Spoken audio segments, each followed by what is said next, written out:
My name is Olivia Grant. I'm 67 years old.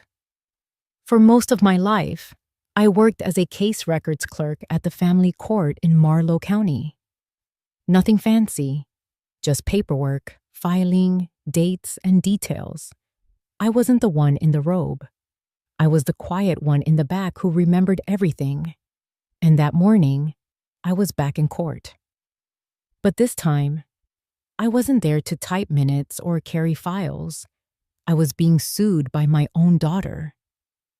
Camille sat on the opposite side of the courtroom. She didn't look at me, not once. When I entered, she scoffed. I saw her lean in to whisper something to her husband, Ethan, and they both smirked like I was some unwanted guest who had shown up at the wrong address. But then the judge walked in. He opened the file, started his usual introductions, then paused, mid-sentence. His eyes stopped on me. He blinked, adjusted his glasses, leaned forward a little, like he couldn't believe what he was seeing. And then, "Wait, is that really her?" A hush fell over the courtroom. Even Camille turned toward me. I felt her confusion ripple through the room. No one knew the truth about me until that moment. They thought I was just another elderly woman who couldn't keep her affairs in order, just another lonely widow whose memory was going soft around the edges.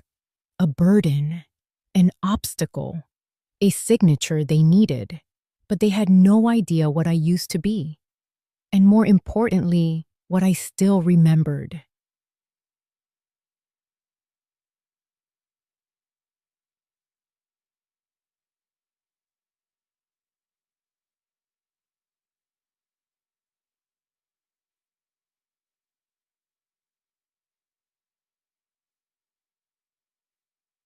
You see, people forget the power of someone who observes. They forget the danger of someone who listens more than they speak. Camille had always been a bright child, but somewhere along the way, she learned to roll her eyes at where she came from. She started seeing my house, the house where she took her first steps, as an asset, not a home. 3 months ago, she came to me holding a brochure for a retirement condo by the lake. "I know you love the water, Mom," she said, setting the paper down like a peace offering. I made tea that day, the same way I always do. Earl Grey, 1 sugar, a chipped ceramic mug Gerald gave me on our 25th anniversary, still had a crack running down the side like a quiet little scar. "I'm fine here," I told her gently, but that wasn't the answer she wanted. I saw it in her face. A week later, Ethan showed up with legal papers and a smile that didn't reach his eyes. Power of attorney documents, house appraisal forms. "Just sign here, Mrs. Grant. We'll take care of everything." I asked them to give me a few days. They gave me 2. I could have argued, could have raised my voice, but I didn't. Because what they didn't know, what no one in that courtroom knew, was that I had already opened the drawer in Gerald's old desk. The one with the false bottom, the one even Camille never found. And in there was everything. That duo.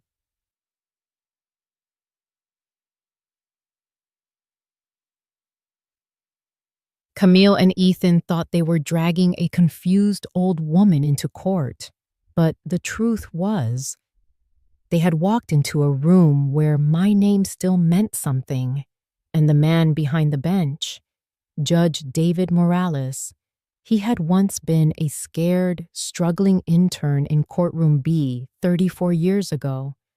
I had given him coffee when no one else would, stayed late to help him reorganize a case he'd messed up. And when his father died, I had written a note, not as a superior, but as someone who understood quiet grief. He had kept that note, and now, here we were, years later, Camille tried to make me invisible, but her own ambition had led her straight into the hands of a man who remembered who I was, even when she had forgotten.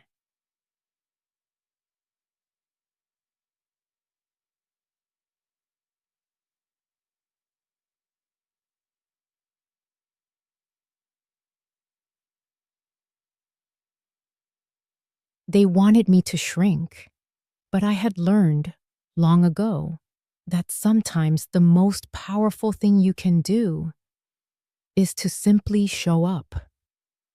Camille used to call me her safe place. I still remember the birthday card she made when she was 7, scribbled with glitter glue and crooked hearts, folded twice and sealed with a purple crayon kiss. It said, "Dear Mommy, you are my hero. You are the safest place I know. Love, Camille." I kept it in my dresser drawer for years. Still do. It's yellowed now, the edges curling like old leaves, but the words remain, faded, but stubborn. These days, she doesn't call me Mom anymore. She calls me Olivia, like a receptionist, like a case file, like a stranger.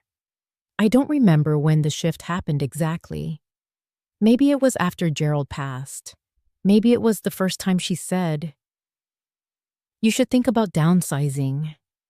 Or maybe it was the morning she showed up at my front porch unannounced, holding a manila folder and a tight smile. Ethan was with her, of course. They stood there like realtors, like people who had rehearsed this moment in a car ride over. "Olivia," Camille said, not even blinking. "Can we come in? Just for a minute?" I stepped aside, not because I wanted to, but because it was still her childhood home. Even if she had already packed away the memory, they sat at the dining table, the same table where Camille once spilled juice on her algebra homework and cried like the world was ending. Now she was folding documents with lawyerly precision. Ethan did most of the talking. Camille nodded on cue, like she was being coached through it. "Your home has appreciated in value significantly," he said, tapping the papers. "There's a buyer already interested. It would cover a place for you, closer to town, easier to maintain, with support services." Support services. As if I needed help brushing my teeth or remembering how to lock a door. I looked at Camille. She avoided my eyes, focused on the paperwork. The corners of her mouth were pulled tight, like she was clenching something inside. I noticed she wasn't wearing the necklace Gerald gave her, the one he saved for months to buy. She always said she'd wear it to her wedding. She didn't. Instead, she wore something Ethan gave her, sleek, shiny, hollow. I didn't touch the papers. "I'm fine here," I said calmly. Ethan chuckled, as if I told a joke. Camille leaned forward. Olivia, it's not about being fine. It's about planning ahead. It's about safety." "Is it about safety?" I asked, or is it about the market being good right now? She flinched, just slightly, but I saw it. They had already made up their minds. Ethan went on about taxes, maintenance, future medical expenses, and the unpredictability of aging. He used words like liability and capital gains, as if my life could be summarized by numbers on a spreadsheet. Camille remained silent. That hurt more than any signature line they asked me to fill in. Because once upon a time, she used to speak for both of us. She used to run to me after nightmares. Now, she was helping a man with a finance degree evict me from the home where I birthed her.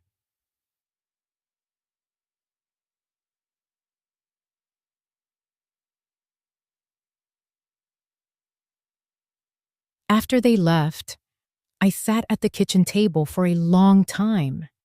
The same mug of tea had gone cold in front of me. Earl Grey, one sugar. Gerald's mug, still cracked, still whole. Outside, the garden looked dry. I hadn't watered it yet, so I stood, picked up the rusted watering can, and went out barefoot like I always did. The roses were wilting, but not beyond saving. They never are, if you water them in time. I whispered to them like Gerald used to do, telling them, still here, still standing. The truth was, I had known this day would come. Not just the paperwork, not just the push, but the moment my daughter would look at me and see an inconvenience. They say aging is just the body breaking down, but no one warns you what it feels like when your legacy begins to forget your name. It was a Thursday morning when Camille called and said she was stopping by. No reason, just to check in.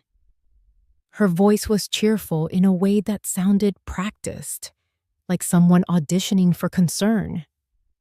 I spent the next hour wiping down the kitchen counters, fluffing the cushions on the couch, and setting out the lemon tea she used to love. I even made shortbread, just the way her grandmother taught me. She arrived with Ethan, of course. That alone should have told me something. Ethan always came along when something needed to be explained, when they wanted to talk, when I was expected to be reasonable. He greeted me with that easy smile of his, the one that didn't quite reach his eyes, but still looked nice in photographs. "Good morning, Mrs. Grant," he said, handing me a bag of overpriced organic pears.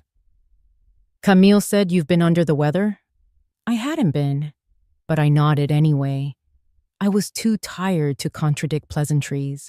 Camille sat at the table like she had grown roots there, leaning back slightly, scanning the room, pausing for too long at the bookshelf. Ethan took the chair across from me. He leaned forward with elbows on the table, steepled fingers, and the gentle tone of a man trying to convince a jury he's just here to help. "We were just a little concerned," he began. I raised an eyebrow. Concerned about what? Camille picked up her teacup, didn't drink it, just held it. "Well," Ethan continued, "just small things. Forgetting appointments, missing calls. We figured it wouldn't hurt to make sure everything's all right." "I'm fine," I said. He smiled again, almost apologetically. "Of course, but you know how memory works at your age. Sometimes it's gradual, subtle." My hands clenched under the table, but I kept my voice steady. "I remember what matters." Ethan nodded like that answer proved his point. Camille finally spoke. "Mom," she said. Finally, Mom again, not Olivia. It surprised me more than it should have. "Do you remember my birthday?" I looked up at her. She said it so casually, like she was asking me to pass the sugar. But I heard what was behind it. I heard the clipboard in her mind checking off boxes. "June 12th, I said without blinking. 3 hours of labor, a thunderstorm, and a nurse named Helen who gave me ice chips and called me brave. Camille blinked, then looked down, then said, "Right, of course, just checking." They moved on, but something in me had already shifted. I saw it now. The way Ethan kept watching me, scanning for signs. The way Camille avoided eye contact, like she couldn't bear to see if I passed or failed whatever test they were running. They didn't come to visit. They came to evaluate. And the worst part was, a part of me wanted to pass, like some child begging to be kept. 맨날 따도 봄 뜻이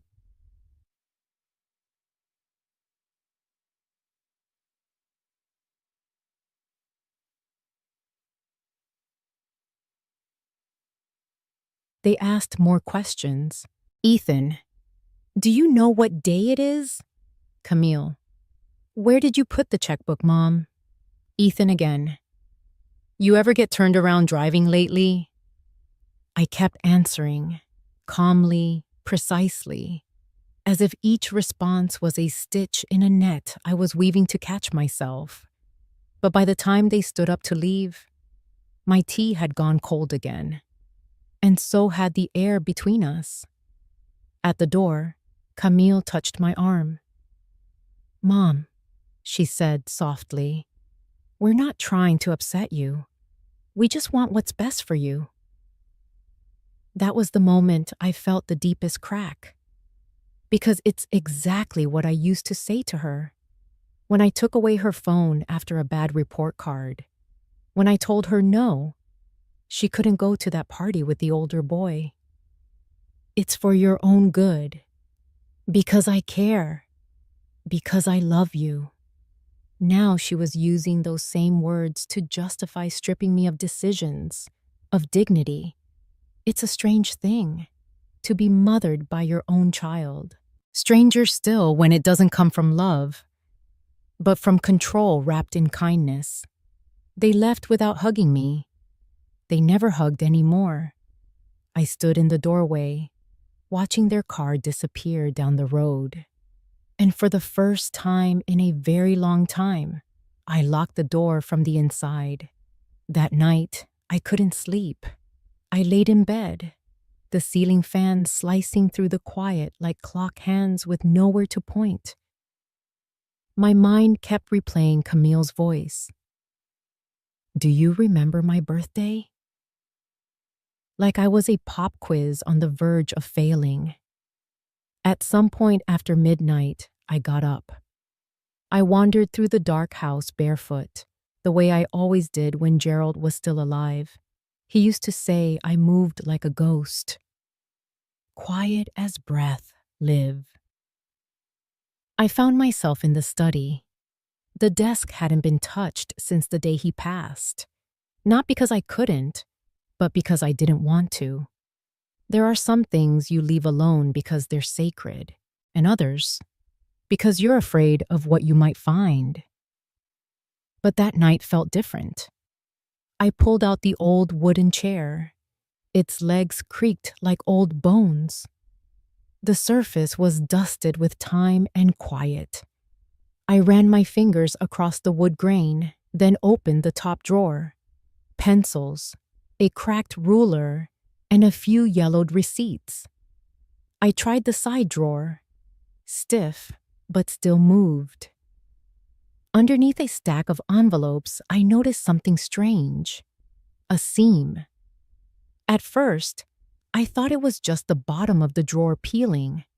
But when I pushed, it gave way, revealing a thin wooden flap. A false bottom. My hands trembled, not from fear, but from the hush of something long buried finally coming up for air. Inside was a leather folder, wrapped in a faded cloth handkerchief. And a note, folded, simple, with my name on the front in Gerald's handwriting. Live. I sat back in the chair, letting the weight of the folder rest in my lap. The letter came first. Montadona.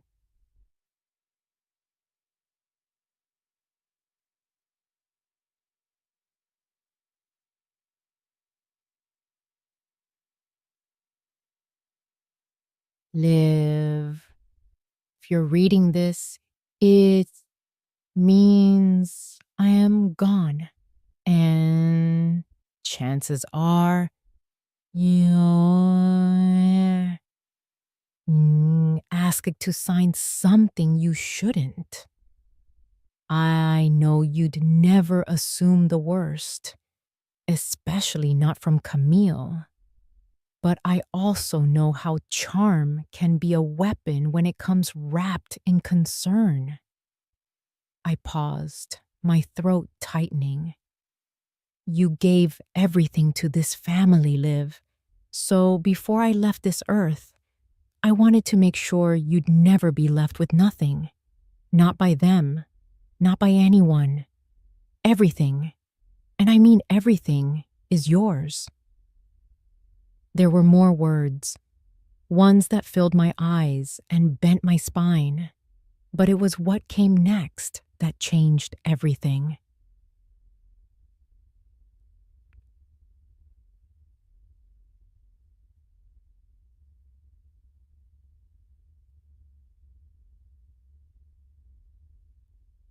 Inside the folder were documents, dozens, neatly arranged, dated, signed, notarized, the deed to the house, already transferred to my name 2 years before his death, 3 separate bank accounts under my sole ownership, a revocation of any prior power of attorney forms, and, tucked at the very back, a notarized letter stating that any future attempts to transfer property without my consent would be deemed fraudulent. He'd seen it coming, not because he didn't trust Camille, but because he knew how people change under pressure or under influence. Ethan.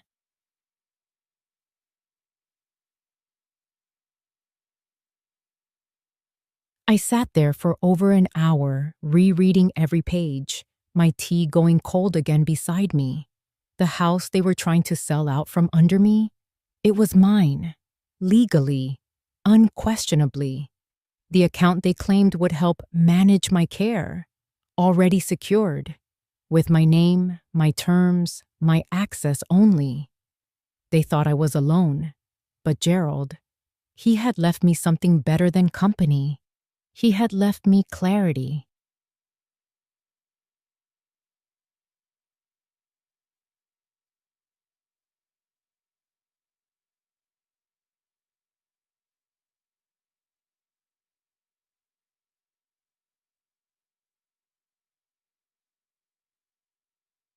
There are moments in life where everything becomes sharp. Not in anger, not in pride, just sharp. This was one of them.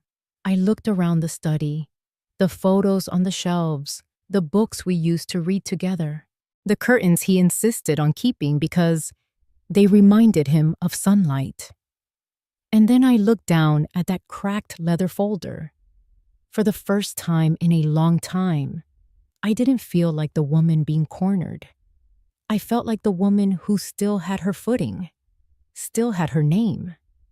The day they brought the appraiser to my home, I was pruning the roses. They were early, not by much, just enough to catch me with my gardening gloves still on and dirt under my nails. I didn't let them see me rush. I simply stood, nodded, and said, "I'll put the kettle on." Camille smiled in that stiff way she had perfected over the years. Ethan was the one leading the charge, of course, clipboard in hand, already pointing things out to the appraiser before I even reached the porch. The appraiser was a woman, young, maybe late 20s. Her name was May, and she had this quiet, thoughtful look about her. She moved through my house as though it still meant something. That alone made me want to weep. Ethan barely let her breathe. "We're hoping to list it soon, so we'd like a quick turnaround," he said, patting the door frame. "Foundation solid, just cosmetic updates." I busied myself in the kitchen, arranging my grandmother's porcelain cups and warming a teapot. I could hear Camille explaining which fixtures they'd probably modernize. I heard my name. "Mom's okay with it," she said. "She understands this place is too much for her now." Too much? I stirred honey into the tea slowly. When I brought the tray into the living room, May was standing by the stained glass window, the one Gerald had installed on our 25th anniversary. It filtered soft crimson and amber light into the room. She turned as I set the cups down. "Your daughter mentioned this window might be removed during renovations," she said gently. I didn't look at Camille. I looked at May. My husband put that in with his own hands, I said, voice steady. He surprised me with it, said it made the morning light feel like we lived in a painting. May nodded slowly, then wrote something in her little notepad. Her eyes lingered on the window a moment longer than they needed to. Ethan moved to the fireplace. This whole mantle will likely go. We're thinking open concept. Buyers want space these days. Space. I poured tea for everyone, even though only May took a cup. Camille declined, distracted by a text message. Ethan didn't bother answering. He was already asking about average square footage comps. I watched him out of the corner of my eye, his voice low and insistent. Camille followed his lead like she always had, taking cues from the man who wore a wedding band and a veneer of competence, but not much else. It was like watching strangers inventory a museum I still lived in. May stepped into the study. "Do you still use this space?" she asked it. I smiled faintly. "Every morning, I write in that chair. Not novels or anything, just letters to myself." She tilted her head, genuinely curious. "That's lovely." Ethan popped his head in. "We'd probably convert this into a breakfast nook or maybe a sunroom. Depends on what the contractor suggests." Camille nodded. "And the bookshelves would go." Bookshelves Gerald built, filled with volumes he'd read aloud to me every Sunday when I had migraines. I sat down on the edge of the couch and folded my hands. "Tell me, May," I asked Ed, "how long have you been doing this?" 3 years, she replied. I did historic homes for a while before this. Her tone shifted, more reverent, more present. She ran her hand lightly along the edge of the fireplace. "These details, they don't build homes like this anymore." Camille's mouth thinned. "Sure, but charm doesn't pay for assisted living, does it?" I didn't flinch. I just watched May. And May looked back at me, really looked. Something passed between us. It wasn't pity. It was understanding. I stood and straightened a photo on the mantle, a picture of me, Camille, and Gerald at the beach. Camille must have been 6. Her hair still in pigtails, her arms wrapped tightly around my neck. They hadn't even noticed the photo until I moved it. May closed her folder. "I have what I need. I'll email the report in 2 days." "Perfect," Ethan said, already ushering her toward the door. Camille turned to me, voice casual. "You were great today, Mom. Really cooperative. That helps, you know." I smiled and nodded. "Of course." They left shortly after, Ethan still talking numbers, Camille tapping on her phone. Once the door closed, I poured myself another cup of tea. The room grew still again. The sunlight filtered through the stained glass window in soft reds and golds, just like it had the day Gerald installed it. I looked around and whispered, "They think I'm watching my home get taken from me." I lifted the teacup. They have no idea what I'm watching them do. I spent the afternoon preparing a roast. Not just any roast, Gerald's favorite. Slow cooked, seasoned with rosemary from the backyard herb patch he planted the year Camille was born. I even found the vintage linen napkins from our 10th anniversary, ironed and folded like I used to when we hosted Christmas dinners. The house smelled like memories, that warm, comforting blend of garlic, herbs, and hope. I set the table with the good silver, lit 2 candles, poured wine into the crystal glasses that hadn't seen daylight since Gerald's funeral. I knew Camille and Ethan would be back around 6. I wanted to offer them more than food. I wanted to offer a moment, a memory. They arrived precisely at 6:15. Camille didn't even take off her coat before scanning the table. "Mom, this looks elaborate," she said, her voice cautious. "It's just dinner," I replied, keeping my tone light. Like old times. Ethan sat down first, adjusting the napkin on his lap with the precision of a man who always seemed like he was in a courtroom, even at the dinner table. Camille followed, her eyes glancing over the roast, the mashed potatoes, the gravy boat. I served them quietly, pouring the wine, slicing generous portions, placing everything with care.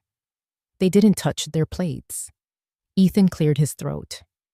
"We're vegan now." The words landed like broken glass in a church. "Oh," I said, the smile still on my face. "I didn't know." Camille gently pushed her plate aside. "It's okay, Mom. You didn't mean anything by it." I nodded, swallowed the tightness rising in my throat. Of course. No one reached for the food. I sat down anyway, took a small bite. The meat was tender, perfect, but it tasted like dust. The silence grew too loud. I tried to fill it. "Do you remember when we tried to make this roast in that tiny Vermont cabin? The oven caught fire halfway through. Gerald had to put it out with a snow shovel. Camille, you cried because we ended up eating canned beans on Christmas Eve." Camille didn't laugh. "We're trying to be more intentional with our choices," she said. "More aligned with our values." I smiled again, but my hand gripped the edge of the table. Ethan leaned forward, resting his elbows on the linen. "Olivia, we've been talking. We think it might be better, for everyone, if you start preparing to transition out of the house." My fork paused midair. Camille added quickly, "Nothing sudden. Maybe by the 1st of next month?" My eyes drifted to the stained glass window behind them. The one Gerald had installed himself, piece by piece, on our 25th wedding anniversary. The soft amber and deep blue shimmered behind them like forgotten dreams. I didn't answer. I simply rose from the table, gathered the untouched plates, and turned my back. "Mom?" Camille said gently, but I didn't respond. I rinsed the dishes under hot water, the steam blurring my glasses. The roast slid into the trash with a dull thud. They left shortly after. No dessert, no laughter, no goodnight hugs.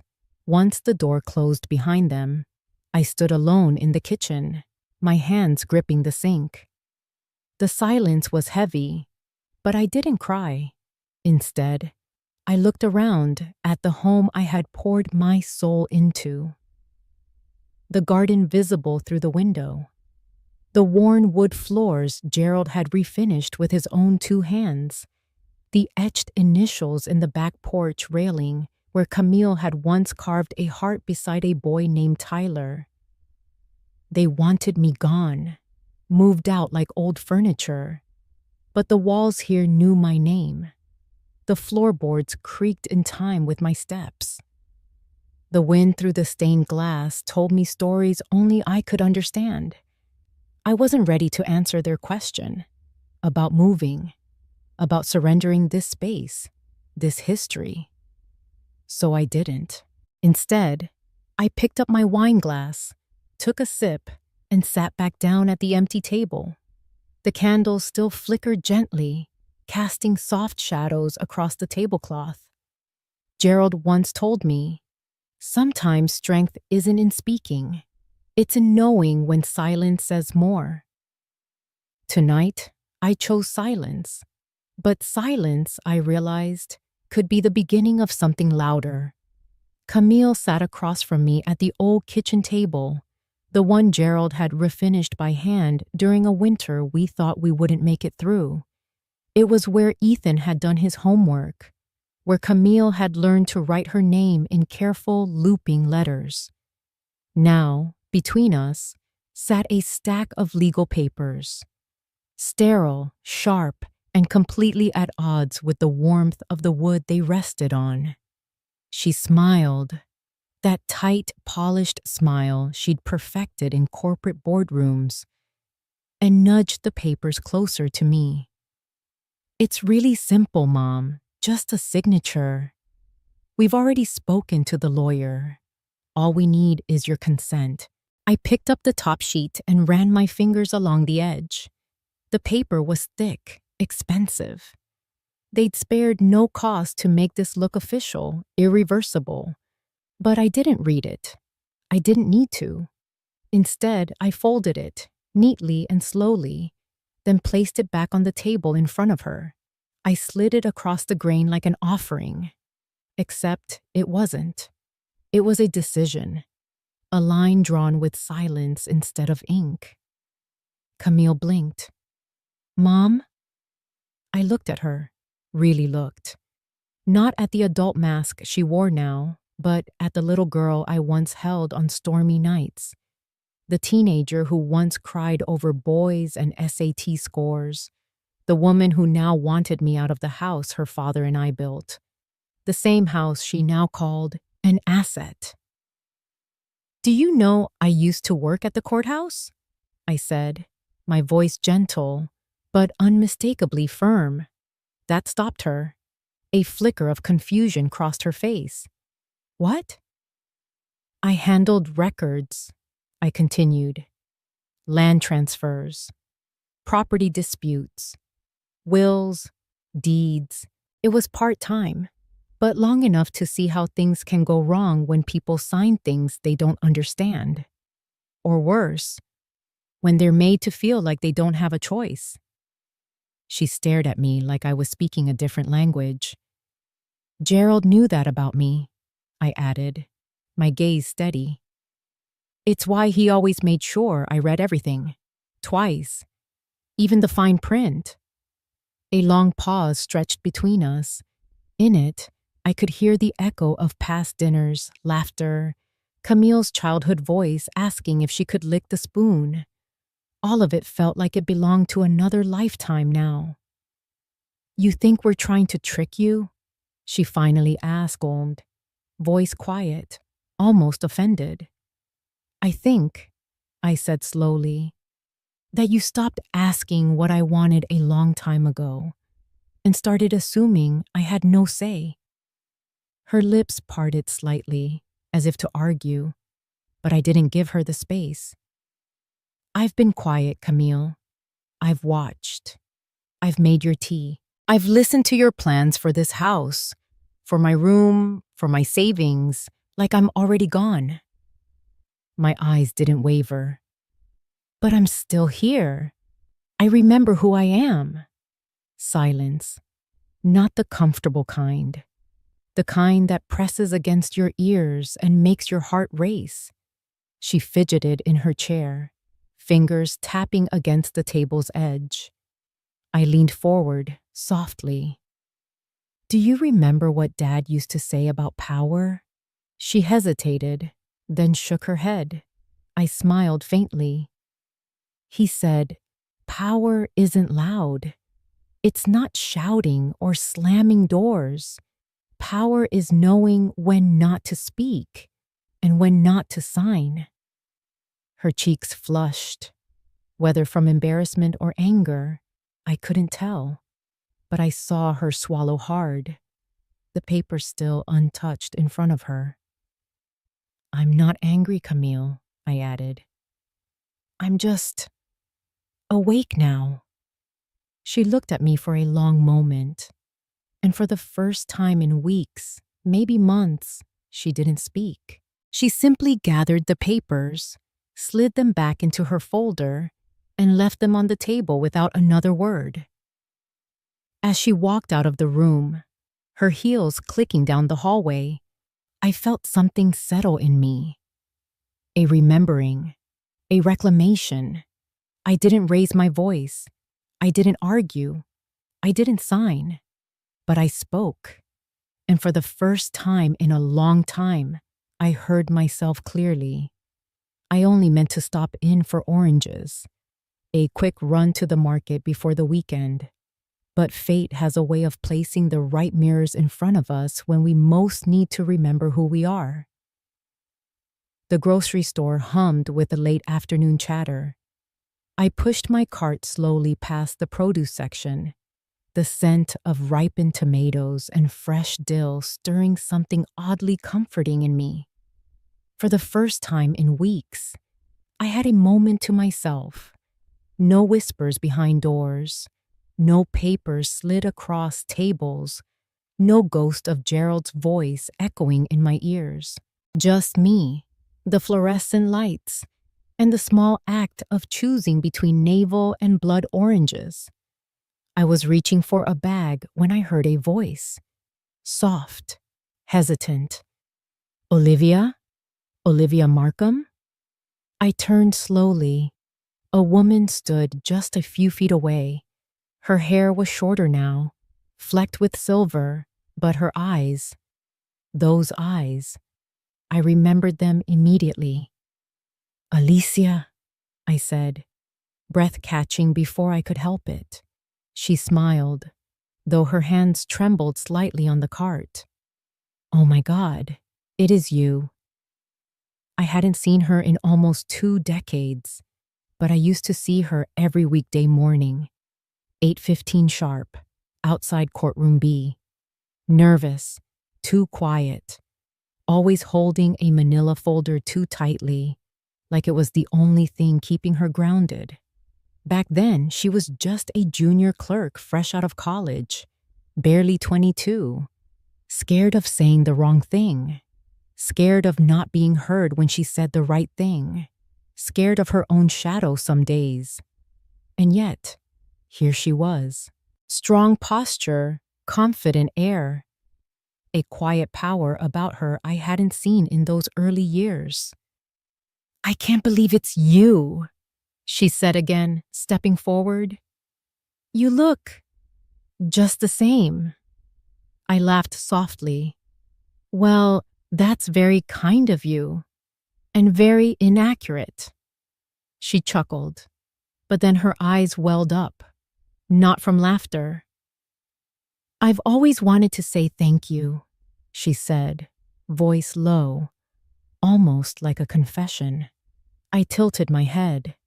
For what? She hesitated. Then, for believing in me, back then. A silence hung between us, warm, not heavy. There was that day, she continued. Remember the Powell trial? The defense tried to throw out the entire victim testimony over a typo in the docket. I nodded. They tried to intimidate you into signing a retroactive correction that would have invalidated key timestamps. Her eyes widened. You remember? I remember everything that mattered, I replied. She blinked quickly, holding back tears.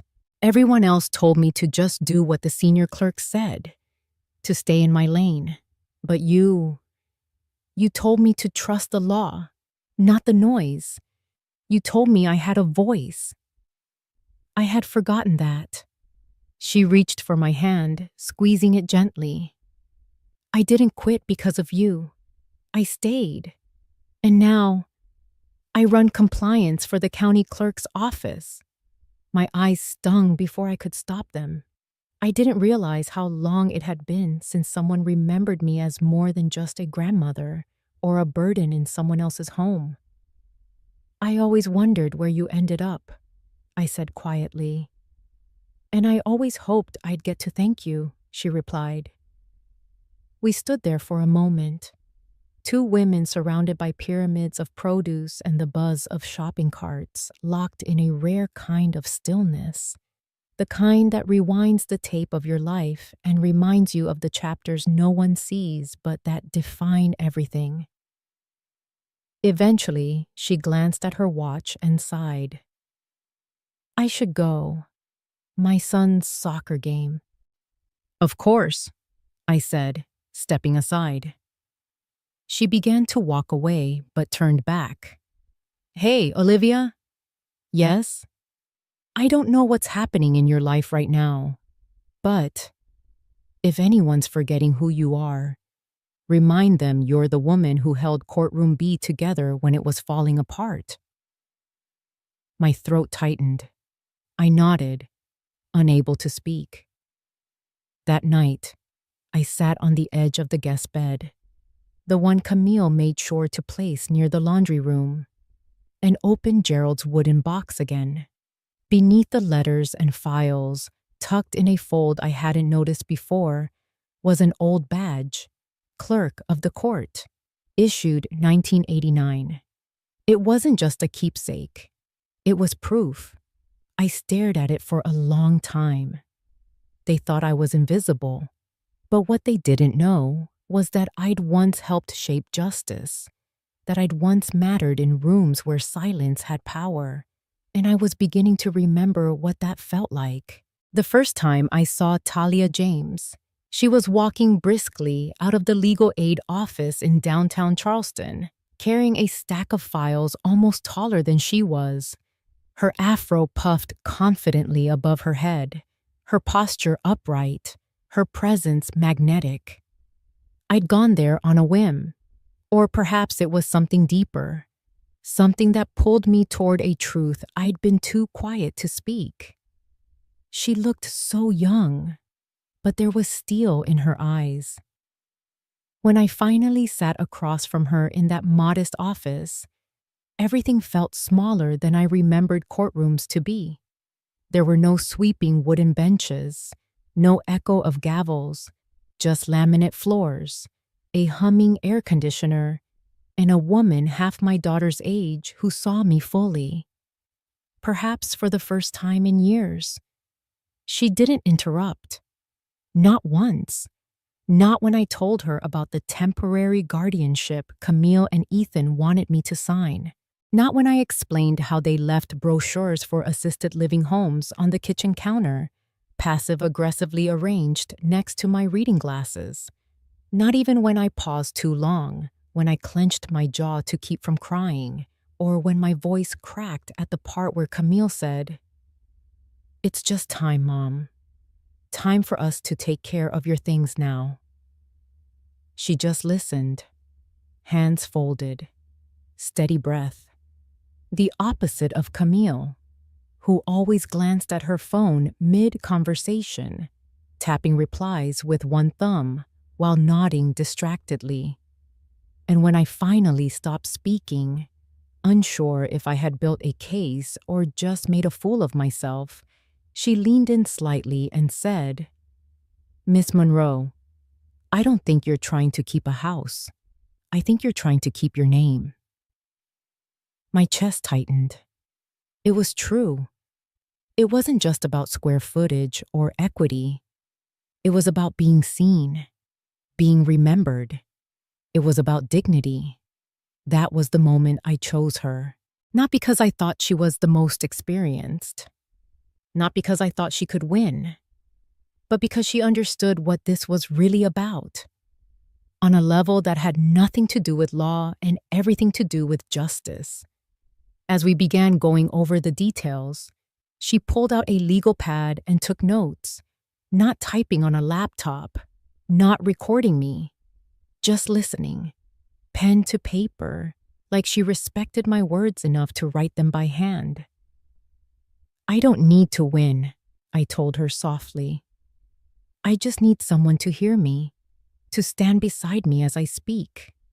That's enough." She nodded slowly. Then she said something that took me back nearly 30 years. "You remind me of my aunt.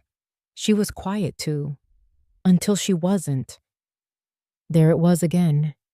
This subtle recognition that strength can be silent until it no longer serves to be. And as she asked about the stained glass window, about my husband's will, about the house deed, about any notarized statements, I realized I hadn't felt this steady in years. It was like something dormant inside me had stirred. But there was something else I hadn't told her yet. Something important. When we finished discussing legal options, I reached for my purse and pulled out an old photograph, creased at the corners, faded around the edges. It showed a courtroom, room B specifically, and behind the bench, before the judge entered, there I was, hair pinned up, wearing a navy skirt suit, back straight.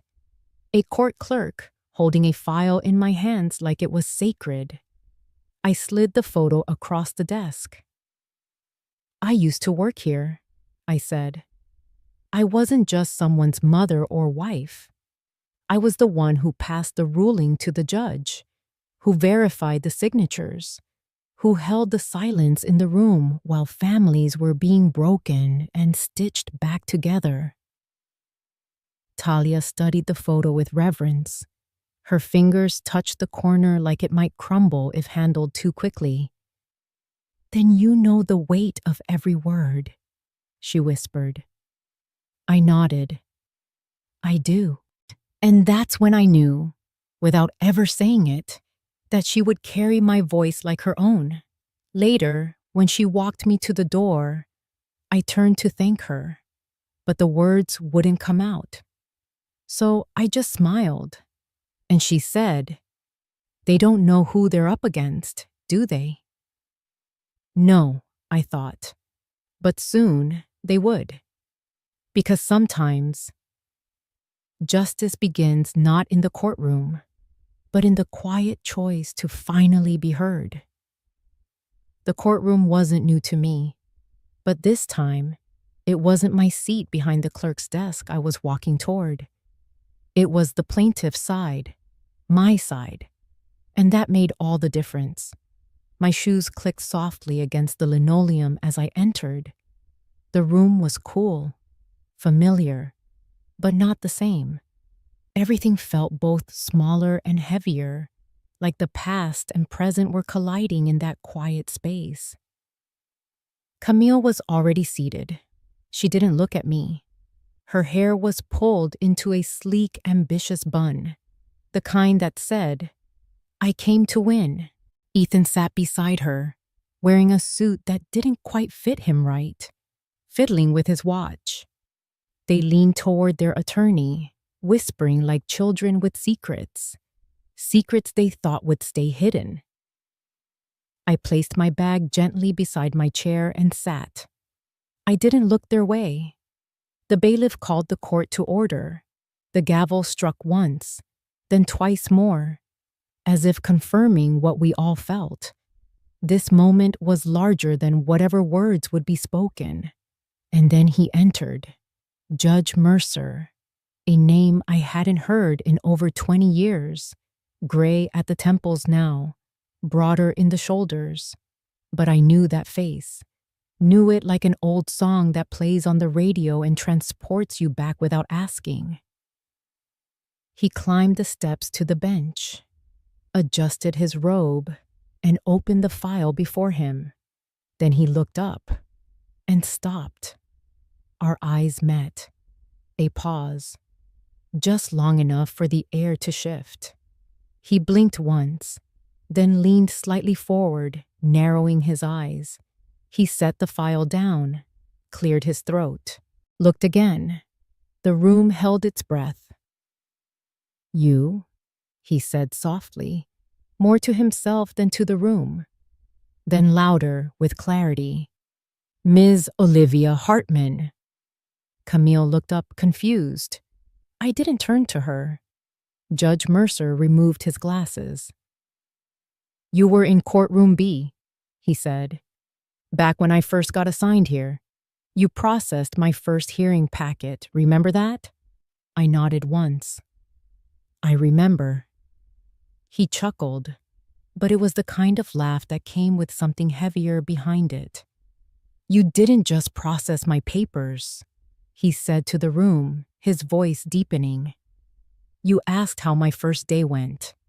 You told me not to let the system make me cynical. You said, 'Kindness in a courtroom isn't weakness.' I never forgot that." He looked out over the room. "She made me believe I could matter." Silence. The court reporter paused. The typing stopped. Even Camille, for all her steel, shifted uncomfortably in her seat. I didn't speak.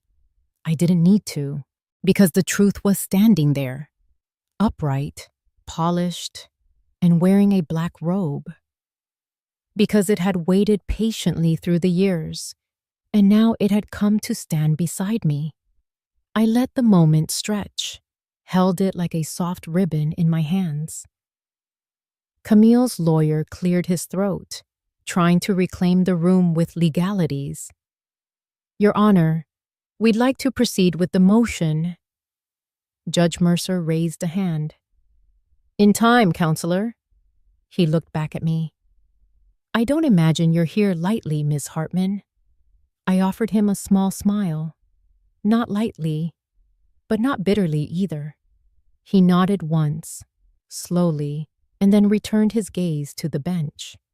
Camille was fuming now, her brows tight with questions, confusion, calculation. I could see her brain spinning, trying to grasp who I really was, trying to reconcile the mother she thought she could manipulate with the woman sitting calmly across from her, being recognized by a judge. A woman with a past, with quiet power, with dignity that didn't need raising its voice to be heard. I didn't look at her.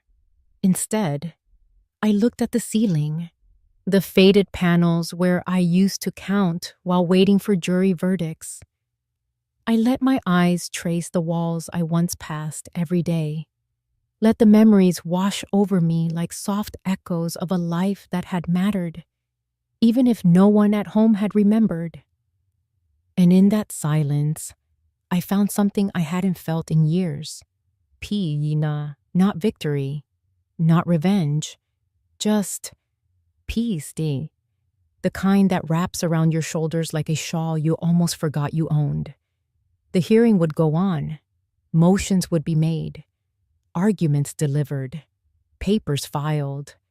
But in that moment, before any of it began, I had already won, because someone remembered, because the truth had waited for me here, because Camille, my own daughter, was finally seeing me, not just as a mother, but as a woman with a life far larger than her expectations. I turned slightly, just enough to meet her eyes.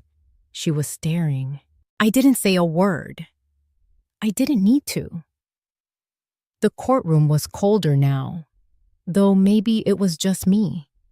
Or maybe it was the silence that fell as Talia stood, calm and collected, like the tide right before it pulled away from the shore to become something bigger.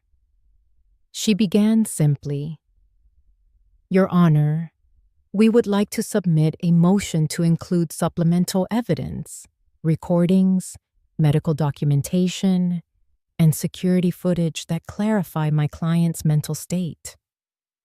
Camille's head snapped toward her like a struck match. What is this?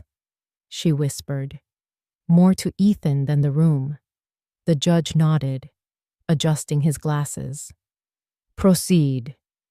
Talia moved to the small table, handed over a slim folder, then glanced at me.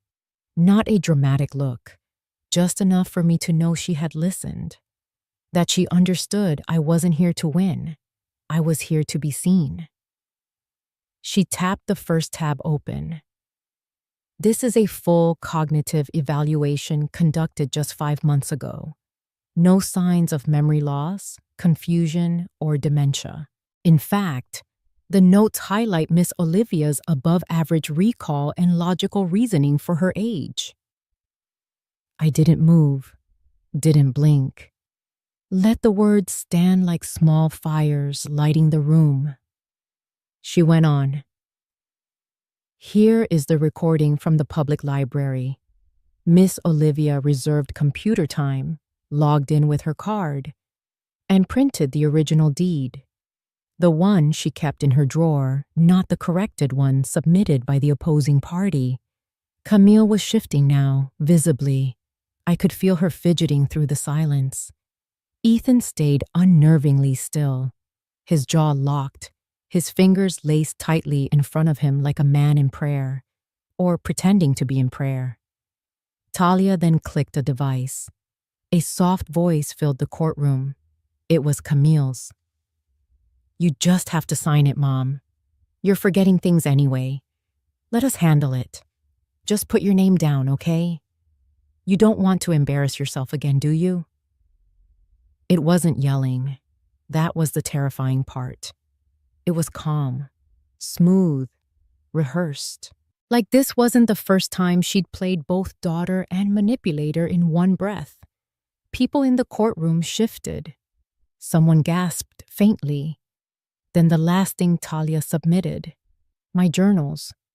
Pages scanned, dated, marked in handwriting only mine. March 4th. Camille pushed again today. I pretended not to understand. It buys me time, but I see it now. It's not just control. It's erasure. She wants me forgotten before I'm even gone.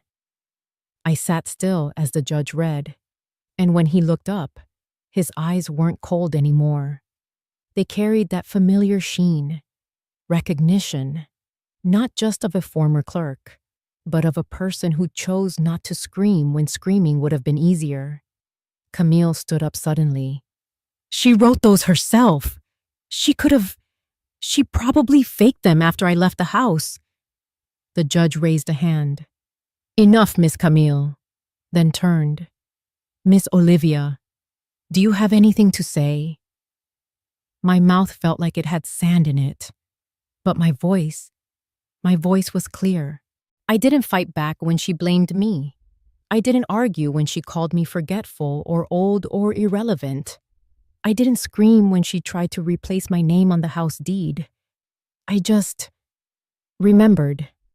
I turned my head slightly. Sometimes remembering is louder than shouting.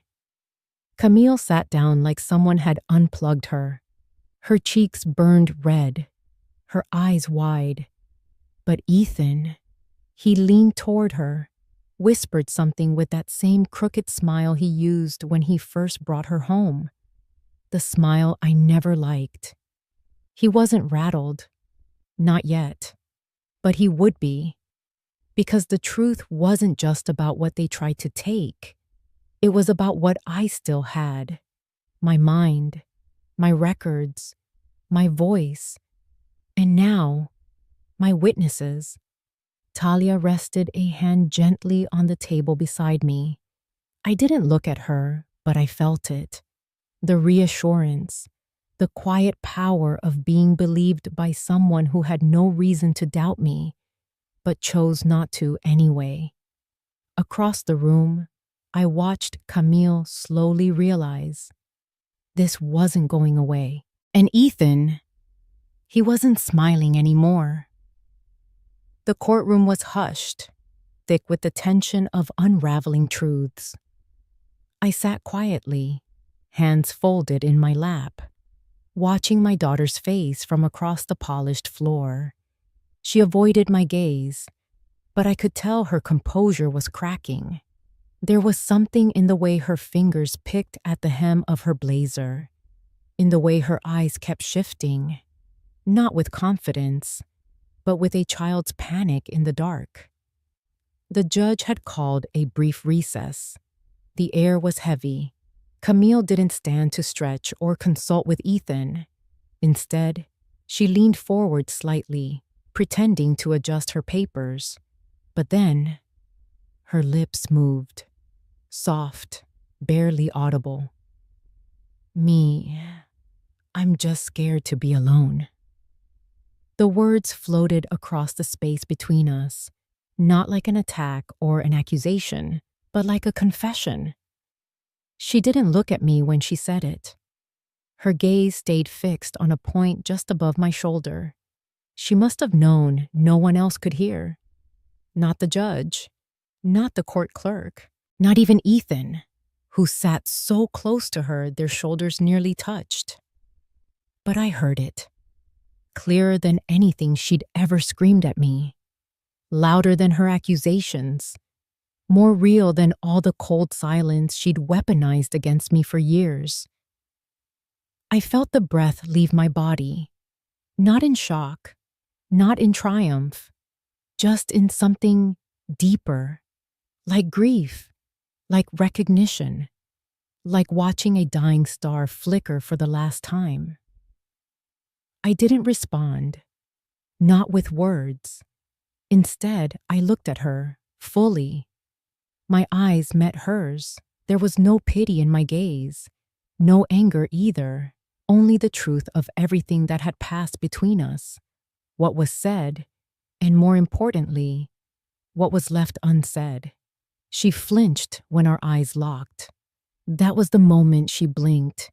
And in that blink, I saw Camille as she once was, barefoot in the kitchen, reading books under the blanket with a flashlight, running down the hallway when she had a nightmare. Not the woman in the stiff gray suit, but the little girl who used to trace the lines on my palm and ask if they were roads. But memory is not permission, and love is not license. So I said nothing, because some moments are too sacred to be filled with words. I broke the gaze gently, turning instead to take a sip from the glass of water before me. My hands didn't shake. I was calm, not because it didn't hurt, but because for the first time in decades, I wasn't the one holding the pain alone. Camille had picked up a piece of it herself. Ethan, however, noticed the shift instantly. He wasn't looking at her with concern, but with control. His lips thinned. His hand curled into a fist, then relaxed again as if rehearsing the mask of calm. "What did you just say to her?" he hissed at Camille through clenched teeth. Camille didn't answer. She kept her eyes down now, on the notepad in front of her. One finger traced the rim of her coffee cup. Her jaw clenched, then released. It was small, but it was everything. Ethan's panic was quieter than Camille's, but no less visible. He leaned over, whispering something urgent to their attorney. I didn't need to hear the words. I'd seen that look 1,000 times before. On patients, on liars, on people watching the sand slip too quickly through the hourglass. And now, he was the one blinking. Talia returned from the hallway, briefcase in hand, calm as a still lake. She gave me a reassuring glance before adjusting her files. The recess was almost over. The judge would walk in any second. But the battle had already begun to shift. Camille stole one last glance at me before court resumed. But I didn't meet it this time. I looked past her, beyond the walls, to something no one in that room could see. To a quiet part of myself that had been waiting, not for revenge, but for clarity. My daughter had blinked, and in that split second, she revealed more than years of accusations ever had. Not because she apologized, but because fear had finally broken through her pride. And while I didn't answer her plea out loud, in my heart, something softened. Not enough to forget, but maybe enough to stop bleeding. The gavel struck. Everyone stood. I rose slowly, deliberately. For the first time in a long time, I wasn't standing for someone else. I was standing for me. The judge cleared his throat, eyes never leaving mine. The silence in the courtroom was so thick, it almost hummed. Talia's hands were folded calmly on the table, her composure a quiet mirror of my own. Camille sat stiffly, eyes darting between the judge and Ethan. He whispered something sharp into her ear, but she didn't flinch this time. Her face was unreadable. Then the judge spoke. "In light of the evidence provided, and the testimony that reflects not only Ms. Olivia Baines's capacity, but her consistent clarity of mind throughout this ordeal, I hereby void the existing power of attorney signed under questionable conditions and restore full authority and rights to Ms. Baines over her estate and property. I didn't exhale. Not yet. And regarding the property transferred to Ms. Camille Hartwell, this court deems it fraudulent and coerced. All titles and ownership revert to Ms. Baines, effective immediately. Still, I waited. I didn't trust the heir to stay still. Then he looked straight at me. Ms. Baines, the court extends its gratitude to you, not just for your strength during this process, but for the legacy of dignity you've maintained. He leaned forward just slightly. Years ago, when I was fresh out of law school, unsure if I belonged in this world, you processed my first legal filing at the county clerk's office. You looked me in the eye and said, "Even when they underestimate you, show up like you matter." I never forgot that. Forgot. You helped me believe I could become someone worth listening to. The air finally moved.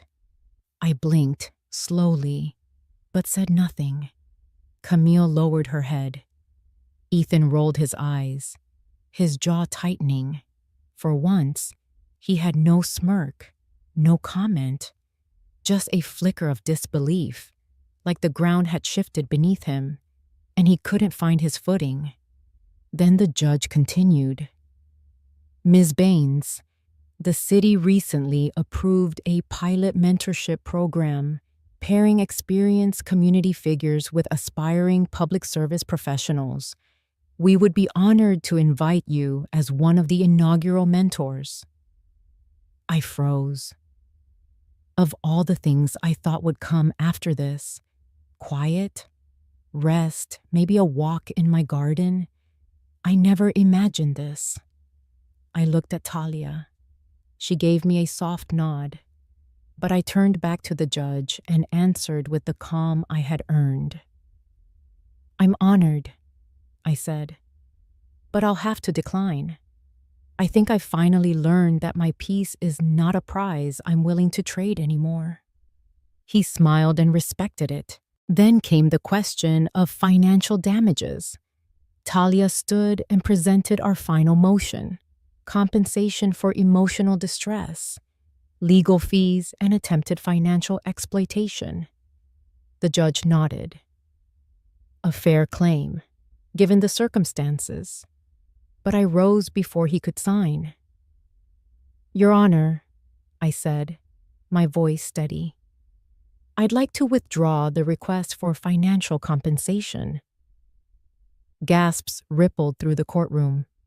Even Talia turned to me, confused. I didn't come here to take. I came to keep what was mine. And to remember who I am, I said.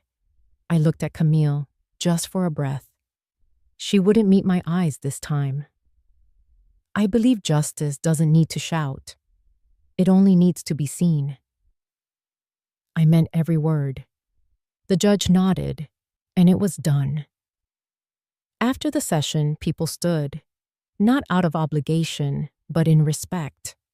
I heard someone whisper my name with reverence, like I had survived something most couldn't name. Talia and I walked out together, the heavy courthouse doors closing behind us. She didn't say much, just slipped her hand gently into mine and squeezed.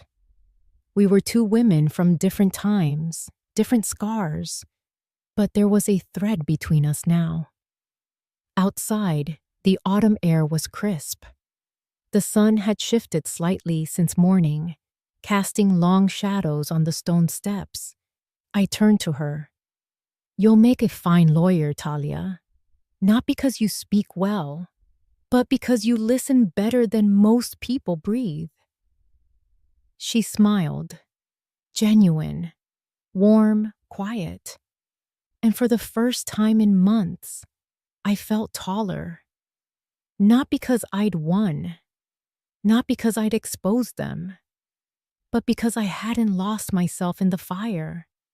I chose peace over pride, and I walked home, not with vengeance in my chest, but a stillness I had waited a lifetime to feel. 3 months had passed since the courtroom fell silent in my favor. The house no longer echoed with legal jargon or quiet dread. Instead, I filled the mornings with the sound of my old record player, soft jazz, scratchy but honest. I found comfort in simple things again. My tea steeped strong, the roses finally blooming the way John liked them, and no footsteps creeping down my hallway at midnight that didn't belong to me. I had just finished dusting the bookshelf when I heard the knock. Not the forceful kind. This one was soft, uncertain. I opened the door to find Camille standing there, disheveled, eyes rimmed with exhaustion. Her hair was tied in a lopsided knot. Her arms cradled something wrapped in a faded yellow blanket. A baby. My daughter, she said quietly. Her name's Grace. Grace. The name John and I used to dream about when we thought we might have another child. It hung in the air between us like some ghost of a gentler past. She's beautiful, I said, not as a mother forgiving, but as a woman recognizing life. I don't know where else to go, Camille confessed. Ethan's gone. Disappeared after the verdict. Took everything, even the apartment.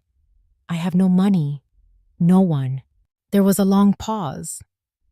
I need a place to stay, just a few weeks, until I figure things out. I stepped aside. She hesitated, then walked in slowly. The baby whimpered. My eyes scanned Camille's frame. She had lost weight, and the once polished young woman was now a shadow, physically and emotionally frayed. I led her to the guest room. You can put the baby down in here. Thank you, she whispered. Really, I don't deserve this. She was right. Later that night, over the clink of silverware and leftover vegetable stew, she tried to talk, stumbling through apologies, half-finished explanations. I listened, but I didn't respond much. She wasn't asking for forgiveness. She was asking for survival. After dinner, as she stood to wash the dishes, I stopped her with a quiet but firm voice. Camille. She turned. You may stay for a few weeks, but there are conditions. She nodded, eyes already brimming with the fear of rejection. Anything. I will not be raising your daughter for you. This is not a reset button. I'm not stepping back into the role of the woman you try to erase. She flinched. I didn't soften. I will not cook for you, clean up after you, or be blamed when you feel inadequate. If you want to stay here, you earn that space every day with respect. For this house, for me, and most importantly, for yourself. Her lip trembled, and for a moment, I thought she might walk out. Instead, she sat down, Grace nestled against her chest. I understand, I do, and I don't expect you to believe me, but I've started seeing things more clearly. Since she was born, it's like I woke up. I leaned back, arms crossed. Words are air, Camille. Show me. She nodded, wiping a tear from her cheek. I'll start tomorrow. I'll help around the house. I'll figure out work. Please, don't shut the door on me yet. I didn't promise her anything. Instead, I got up, cleared the table, and said quietly, We'll see. That night, I lay in bed, staring at the ceiling fan spinning above me. Grace's soft cries echoed from the other room. It wasn't forgiveness I felt. Not yet. But it also wasn't rage anymore. It was space, a cautious opening, like the crack of a door that had once been bolted shut. Over the next few days, Camille kept her word. She woke early. She cooked. She scrubbed the bathroom I never let her enter before. She rocked Grace when she cried and stayed up feeding her, never once asking me to take over. There were moments when I'd catch her staring at me, like she was remembering something, or mourning who she'd been.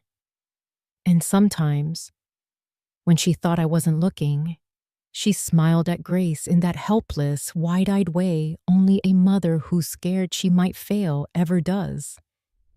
Still, I didn't rush to mend what was broken. That wasn't my job anymore. But I did leave a folded towel and a lavender soap bar outside her room one night. Just once. She never said thank you. She didn't need to. That was our truce. And in the quiet hum of domestic order, no courtrooms, no screaming, no lies, there was finally the beginning of something else. Not redemption, but responsibility. She would stay, for now, and I would watch. Boundaries were not walls. They were invitations, with rules. And for the first time, Camille didn't try to climb over them. She knocked, and I let her in. Morning came the way it always did in my house. Slow, gentle, without announcement. I rose before Camille and the baby, boiled the kettle, and reached for the chipped mug I had refused to replace all these years. The crack running down its side had deepened, but it still held. So had I. I placed it by the window as steam curled upward. Outside, the roses leaned toward the early light. Their leaves glittered with dew, each droplet fragile yet resilient. I slipped on my old sweater, carried the watering can, and stepped into the garden. The soil was cool beneath my shoes. I knelt, pressed my palm against the earth, and felt its quiet heartbeat. It reminded me I was still rooted here, no matter what storms had passed. The mailbox creaked when I opened it. Inside, there were 3 letters bound together with twine.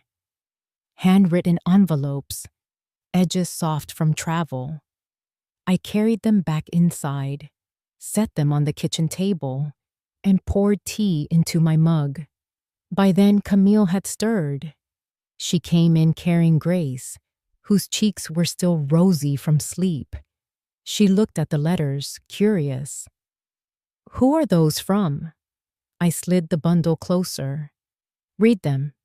She opened the first. The paper trembled in her hands as she read aloud. "Dear Miss Baines, I want to thank you for speaking with me outside the courthouse that day. You told me not to be ashamed of leaving my son's house after he shouted at me. Because of you, I moved in with a friend. And for the first time in years, I feel safe. With gratitude, Margaret." Camille looked up.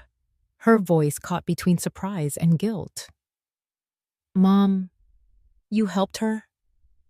I nodded once, sipping my tea. There was no courtroom that day, just a bench outside. Sometimes listening is all it takes.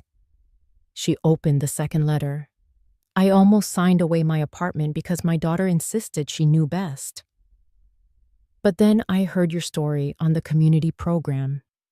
You said, silence isn't surrender. It's space to gather your strength. I tore up the papers. I still have my home. Thank you. Camille's lips parted, but no words came. Grace squirmed in her arms, reaching toward the table as if she, too, wanted to touch the letters. Finally, Camille opened the third. I never knew I had choices until I watched you stand in court. You didn't shout, but you were heard. Because of that, I told my in-laws no for the first time in my life. My children saw me, maybe for the first time. With respect, Eleanor. Camille folded the page slowly, pressing it to her chest. Mom, she whispered, did you really help all these women? I rested the mug on the windowsill, letting the morning light pass through the steam. I also needed help once, I said softly. But before anyone could give it, I had to help myself. Camille's eyes welled, but she didn't hide them this time. She nodded, looking down at Grace. I think I understand now. We sat together in silence. The baby cooed, the kettle clicked as it cooled, and the roses outside stood tall in the breeze. For the first time in years, the silence between us wasn't heavy. It was honest. A pause, not a wall. I glanced at my chipped mug, old, imperfect, still carrying warmth. It had become my anchor, my reminder that strength isn't about being flawless. It's about holding on long enough to heal. Camille traced the rim of one letter with her finger. Do you think they'll ever forgive me? The way you forgive them? I didn't answer with words. Instead, I turned back to the window, watching the garden sway. Forgiveness wasn't a gift I could hand her.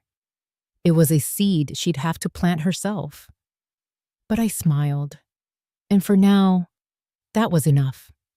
Camille was humming to herself in the kitchen. Her shoulders moved in a rhythm that was no longer frantic or bitter, just quiet, deliberate motion. She was setting the table for two, occasionally pausing to peek into the living room where I sat with her daughter asleep in my arms. The baby's breath was warm against the skin of my collarbone. Her tiny fingers clutched the edge of my shawl like I was her anchor in a world she hadn't yet figured out. I felt her heartbeat sync with mine. Fast, full of life, unburdened. I remember thinking how odd it was that this little person, only a few weeks old, could bring a weightless kind of peace to a room that had once been full of so much tension. My hand stroked her back gently, up and down, as the light outside dipped gold over the garden. The roses were still blooming, Gerald's roses. They bloomed as if they had no memory of frost. Dinner's almost ready, Camille said, her voice soft. Not careful, just soft. I nodded, not taking my eyes off the baby. Thank you. There was a pause. I could hear the silverware being adjusted, then silence. Then her footsteps came toward me, cautious but not hesitant. She sat across from me, watching as I held her daughter. She looks like you, she said quietly. When you smile. I didn't reply, not because I didn't believe her, but because I wasn't sure how much of myself I still recognized.